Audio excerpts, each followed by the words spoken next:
Hello YouTuber, সবাইকে digital একাডেমিতে স্বাগতম। আজকে ইন্টারনেট স্পিড কীভাবে চেক করবো সেটা নিয়ে আলাপ করবো। ছোট্ট একটি ভিডিও, 1 থেকে 2 মিনিটের একটা ভিডিও, সেটার মাধ্যমে আমি ইন্টারনেট স্পিড কীভাবে চেক করতে হয় সেটা আমি দেখে নেব। প্রোভাইডাররা একটা ইন্টারনেট স্পিডের কথা বলে আমাদেরকে লাইনটা দেয়, লাইনটা দেওয়ার পরে দেখা যাচ্ছে যে স্পিডটা আমরা পাচ্ছি না। সো আমরা নিয়মিত চেক করবো আমাদের ইন্টারনেট স্পিডটা কি, তারা যেটা প্রমিস করছে সেটা দিচ্ছে কিনা, আর যদি না দেয় তাদেরকে সেটা আমরা আস্ক করবো যে কেন দিচ্ছেন না। তো কীভাবে চেক করবো সেটা দেখে নিই। প্রথমে বলে নিচ্ছি, ইন্টারনেট স্পিড দেখার জন্য আমরা 3টা জিনিস দেখবো। একটা হলো আপলোড স্পিড, আরেকটা হলো ডাউনলোড স্পিড, আরেকটা হলো পিং।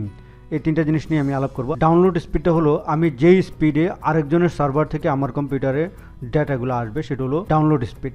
আপলোড স্পিডটা হলো উল্টাটা, যে স্পিডে আমার ডাটাটা আরেকজনের সার্ভারে যাবে সেটা হলো আপলোড স্পিড। আর পিংটা হলো রিঅ্যাকশন টাইম। ধরুন আমি একটা ওয়েব পেজ সার্চ দিলাম facebook.com, কত কুইক সময়ের মধ্যে আমি রেসপন্সটা পাইলাম সেটা হলো পিং। পিংটা মেজার করা হয় মিলি সেকেন্ডে, আর আপলোড স্পিড এবং ডাউনলোড স্পিড মেজার করা হয় এমবিপিএস, মেগাবাইট পার সেকেন্ডে। প্রথম টুলটি দিয়ে স্পিড মাপবো, সেটার নাম হলো speedtest.net। লিঙ্কটা আমি ডেসক্রিপশনে দিয়ে দেবো। 3টা প্যারামিটার্স আছে, পিং, ডাউনলোড অ্যান্ড আপলোড। আমি আমার কানেকশনটা মেজার করার জন্য গোতে ক্লিক করব। পিং দেখাচ্ছে 2 milliseconds, download speed 1.79 Mbps, upload speed 3.35 Mbps, খুবই কম দেখাচ্ছে। সো এই ওয়েবপেজটার মাধ্যমে ping, download and upload speed দেখবেন। তো এই ওয়েবসাইটটিতে একটা প্রবলেম হলো প্রচুর অ্যাড দেখায়।